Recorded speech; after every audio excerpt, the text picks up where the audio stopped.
Hi, and welcome to the Bible Tribe Word of the Day. I'm Denise Pass with Seeing Deep Ministries, where we see deep in a shallow world and overcome the battles of the mind with the Word of God. We live in a shame culture where honor is sometimes bestowed on what is most shameful. The honor we are to give is first to God, but honor is not just spoken. It is shown. Reading today in the book of Proverbs 3. And the verse of the day is Proverbs 3:9. Honor the Lord with your wealth and with the best part of everything you produce. Word of the day is honor. It is the Hebrew word kaw-bad. It means to make weighty, noteworthy, or impressive, distinguish, abounding, to glorify. The theological word book of the Old Testament states that the book of Proverbs makes it clear that the trappings of glory without an accompanying weightiness of character was an offense to life. Solomon is advising his son about the rewards of having and walking in wisdom.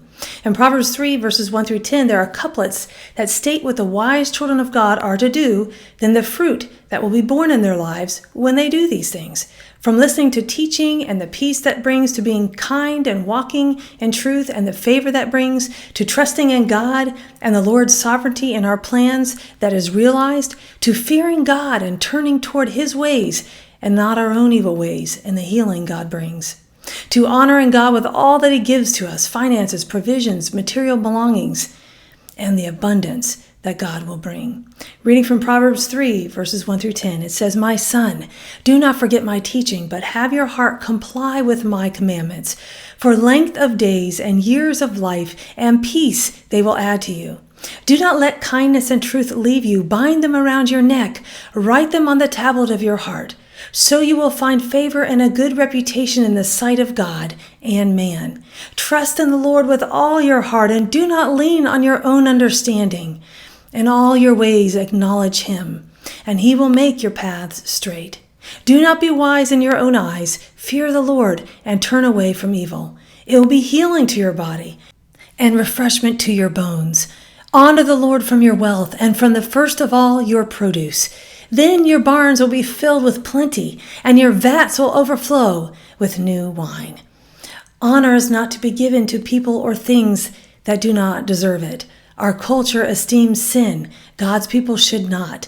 Biblical honor does not puff up the individual, but glorifies God in that individual.